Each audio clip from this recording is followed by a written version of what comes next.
Hello everyone, my self Rahul Gunawat. और आज हम बात करेंगे सीबीएस के एक अनदर इम्पोर्टेंट टॉपिक पे बारे में, सेंसरी रिसेप्टर के बारे में। सबसे पहले तो अपन ये बात करेंगे कि जो रिसेप्टर है वो रिसेप्टर होता क्या है। तो सबसे पहले मैं डेफिनेशन देखूंगा रिसेप्टर की कि रिसेप्टर की जो डेफिनेशन है वो डेफिनेशन क्या है। तो डेफिनेशन ये है कि it is a modified sensory nerve ending which is undergo depolarisation in response to specific stimulations and in turn send to information to CNS।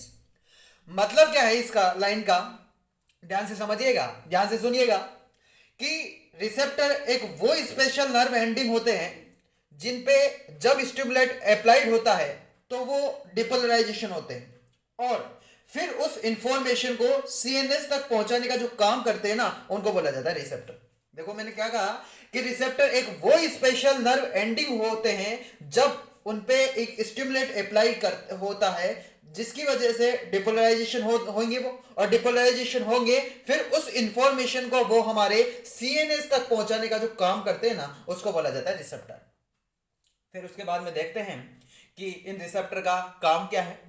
तो इन रिसेप्टर का फंक्शन ये है कि ये ट्रांसड्यूसर की तरह एक्ट करते हैं। अब जानते हैं कि ट्रांसड्यूसर क्या होता है। ट्रांसड्यूसर क्या होता है कि एक फॉर्म ऑफ एनर्जी को अनदर फॉर्म ऑफ एनर्जी में कन्वर्ट करते हैं। मतलब ये हुआ कि convert various form of energy in the environment into the electrical energy. मतलब एनवायरमेंट के अंदर जो डिफरेंट तरह की जो वेरियस फॉर्म है ना एनर्जी का, उस एनर्जी को ये एक इलेक्ट्रिकल एनर्जी में कन्वर्ट करता है। इलेक्ट्रिकल एनर्जी मतलब एक्शन पोटेंशियल वाली एनर्जी, उसमें कन्वर्ट करता है हमारे न्यूरॉन के अंदर। उसके बाद में इसके कुछ फंक्शनल क्लासिफिकेशन के बारे में बात करें तो फंक्शनल क्लासिफिकेशन की अगर बात की जाए तो वो डिफरेंट तरह की जो स्टिमुलाई होती है उन पे बेस्ड होता है। करेक्ट, उनके बेसिस पे जो रिसेप्टर है वो डिफरेंट तरह का होता है, जैसे mechanical receptor, chemo receptor, thermo receptor, nocio receptor, photo receptor, ये सारे रिसेप्टर होते हैं। अब इनको देखते हैं। तो सबसे पहले है मैकेनो रिसेप्टर। नाम से पता चल रहा है कि मैकेनिकल की वजह से हो रहा है, मतलब जैसे टच हुआ, प्रेशर हुआ और एक्सेट्रा हुआ। कीमो रिसेप्टर मतलब केमिकल से रिलेटेड है, जैसे कोई भी किसी भी तरह का जब सेंस चेंज होता है इन कंपोजिशन के अंदर, जैसे टेस्ट और स्मेल है वो चेंज होती है जिसके कारण हो जाता है। फिर उसके बाद में थर्मो रिसेप्टर की अगर बात की जाए, थर्मो रिसेप्टर मतलब नाम से पता चल रहा है, थर्मो मतलब टेम्परेचर, मतलब थर्मल जो कि गर्म है, ठंडी है, वो क्या चीज़ है उसके बेसिस पे है। नोसियो रिसेप्टर मतलब जैसे नोसियो रिसेप्टर मतलब अगर मान लो बॉडी का कोई भी किसी भी तरह का टिश्यू है तो बॉडी के जो टिश्यू होते हैं अगर वो डैमेज हो जाते हैं या फिर उनके अंदर इंजरी हो जाती है किसी भी तरह से, तो किसी भी वजह से, जिनकी वजह से क्या हो जाता है, पेन होता है हमारी बॉडी के अंदर, बॉडी के टिश्यू के अंदर। और जब बॉडी के टिश्यू के अंदर पेन होता है तो वो एक नोसियो रिसेप्टर होता है। फोटो रिसेप्टर नाम से पता चल रहा है, मतलब फोटो मतलब लाइट, मतलब इलेक्ट्रोमैग्नेटिक स्टिमुलेट होता है ये। और ये लाइट जैसे रोड हुआ, कौन हुआ, ये सारे होते हैं। तो ये सारे थे रिसेप्टर के टाइप, और ये इनके स्टिमुलेट रिसेप्टर की एनर्जी थी जो इनकी फॉर्म में ट्रांसपोर्ट होता है। जैसे मैकेनो रिसेप्टर मैकेनिकल की फॉर्म में ट्रांसफर होता है, केमिको रिसेप्टर केमिकल की फॉर्म में ट्रांसपोर्ट होता है, थर्मो रिसेप्टर थर्मल की फॉर्म में ट्रांसपोर्ट होता है, नोसियो रिसेप्टर है वो एक पेन के लिए रेस्पॉन्सिबल होता है, फोटो रिसेप्टर इलेक्ट्रोमैग्नेटिक की फॉर्म में ये होता है। उसके बाद में कुछ प्रॉपर्टी है हमारे रिसेप्टर की, चार पांच तरह की प्रॉपर्टी बताऊंगा मैं आपको। एक लॉ ऑफ एडिक्वेंट स्टिमुलेशन, एक अडेप्टेशन, एक Muller doctrine of specific nerve ending, और एक बताऊंगा मैं आपको कि लॉ ऑफ प्रोजेक्शन, और एक बताऊंगा लॉ ऑफ इंटेंसिटी डिस्क्रिमिनेशन। सबसे पहले ये रिसेप्टर की प्रॉपर्टीज है। सबसे पहले मैं बात करूंगा लॉ ऑफ एडिक्वेट स्टिमुलेशन। ये क्या बोलता है ये receptor, it is a response to the particular form of energy to which the response is a most sensitive for rod and cones adequate stimulate of light. ये receptor ये बोलता है कि इसके अनुसार ये कोई भी किसी भी तरह की जो पर्टिकुलर फॉर्म है ना एनर्जी की, वो एक पर्टिकुलर के लिए एक सेंसिटिव होती है, पर्टिकुलर रिसेप्टर के लिए रिस्पॉन्सिबल होती है। जैसे कोई भी किसी भी तरह के जो मैकेनिकल रिसेप्टर है वो प्रेशर और टच के लिए रिस्पॉन्सिबल है। फोटो जो रिसेप्टर था वो एक किसके लाइट के लिए रिस्पॉन्सिबल था, और थर्मो रिसेप्टर है वो वार्मथ और कोल्ड के लिए रिस्पॉन्सिबल है।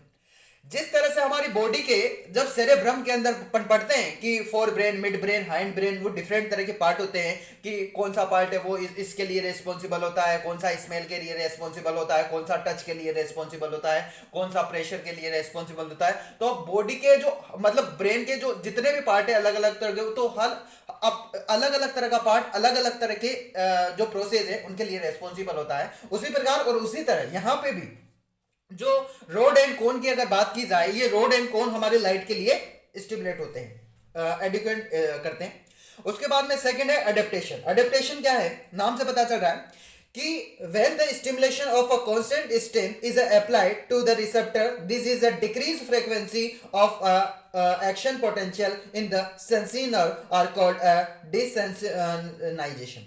ध्यान से सुनिएगा, इस पॉइंट का मतलब क्या है।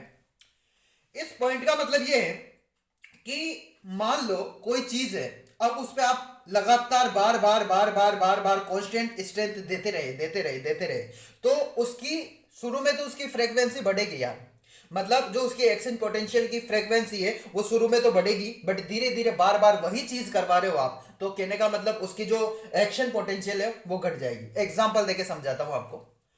मान लो आप कोई भी किसी भी तरह के काम करते हो, तो शुरू में वो काम करने में आपको दिक्कत होती है, मतलब जैसे जैसे वो काम करते हो तो उस चीज की आदत पड़ जाती है। जैसे हम कपड़े पहनते हैं या कोई भी किसी भी तरह का चश्मा पहनते हैं, तो शुरू में जब पहनते हैं तो अजीब सा लगता है, बट धीरे धीरे वो वही आदत वही चीजें बन जाती है, तो वही है कि उसकी फ्रीक्वेंसी एक्शन पोटेंशियल की वो घट जाती है। उसको ही अपन डिसेंसिटाइजेशन बोलते हैं।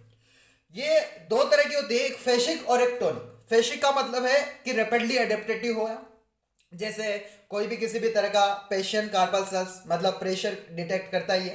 टोनिक मतलब नॉन एडेप्टेटिव, मतलब पेन रिसेप्टर है ये, ड्यू टू इसके अंदर जो पेन है, इसलिए जो पेन होता है ना, ये पेन के लिए रेस्पॉन्सिबल होता है, नॉन एडेप्टेटिव होता है, इसलिए जो पेन होता है ये कॉन्स्टेंट हमें फील होता है। उसके बाद में नेक्स्ट है Muller doctrine of specific nerve ending के बारे में बात करते हैं।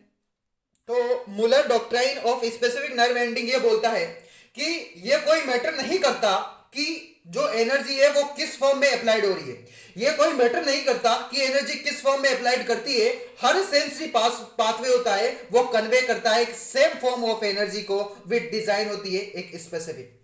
करेक्ट, मैंने कहा ना कि ऐसा कोई मैटर नहीं करता, ये कोई मैटर नहीं करता कि एनर्जी कौन सी फॉर्म ऑफ एनर्जी अप्लाइड हो रही है, हर जो सेंसरी पाथवे होगा वो कन्वे करेगा सेम एनर्जी, वही एनर्जी। जरा मान लो टच रिसेप्टर की अगर बात करूं तो वो टच वाला टच को ही सेंसेशन करेगा, वो हमारे किसी भी तरह के जो वार्मथ थे मतलब उसको रिसेप्ट नहीं करेगा।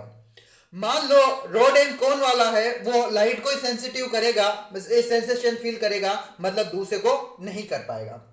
मतलब पर्टिकुलर वाला मतलब जो पर्टिकुलर फॉर्म है एनर्जी की वो पर्टिकुलर सेंसरी पाथवे को ही फॉलो करेगी। करेक्ट, ऐसा क्यों होता है? ऐसा इसलिए होता है क्योंकि एक सभी का एक स्पेसिफिक पाथवे होता है हर चीज का, और उसका एक हमारे जो ब्रेन है उस ब्रेन के स्पेसिफिक पार्ट ऑफ ब्रेन पे वहां पे उसका एंड होता है, ऐसा इसलिए होता है। उसके बाद में बात करेंगे लॉ ऑफ प्रोजेक्शन। उसके बाद में लॉ ऑफ प्रोजेक्शन की बात की जाए तो ये लॉ ऑफ प्रोजेक्शन ये बोलता है कि ये कोई मैटर नहीं करता कि पर्टिकुलर सेंसरी पाथवे है वो स्टिमुलेट होए एक along the course of center के along the consciousness sensation is refer to location of receptor. इसका एग्जांपल है फैंटम लिम्ब। ध्यान से सुनिएगा, फैंटम लिम्ब क्या होता है। मान लो कोई भी किसी भी तरह का पेशेंट है जिसके जो मतलब एक हाथ और एक पांव अगर कट जाता है, करेक्ट, तो उसकी बॉडी के अंदर मतलब उसके अंदर सेंसेशन वही फील होगा कि उसको यही लगेगा कि उसकी जो वहां पे जो एक हाथ और एक पांव नहीं है तो वहां पे उसको लगेगा कि ये चीज लॉस हो रही है, ये चीज नहीं है उसकी बॉडी के अंदर, क्योंकि बॉडी के अंदर माइंड में कुछ इस तरह से ये सेट हो जाता है कि एक आफ्टर इंपेंशन की अगर बात की जाए तो एक इंटॉलरेबल हो जाता है। करेक्ट, तो जिसकी वजह से वो होता है। मान लो कोई भी किसी भी तरह का बंदा है, पेशेंट है, जिसके आंख नहीं, मतलब वो अंधा है।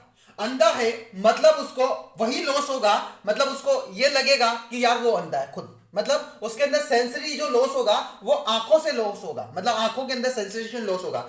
मतलब कहने का मतलब ये है कि ये कोई मैटर नहीं करता कि पर्टिकुलर सेंसरी पाथवे एक स्टिमुलेट दे रहे हैं नहीं दे रहे, मतलब जहां से उसका जो सेंटर लॉस होता है वही चीज उसको पता लगती है। उसके बाद में नेक्स्ट है लॉ ऑफ इंटेंसिबिलिटी डिस्क्रिमिनेशन।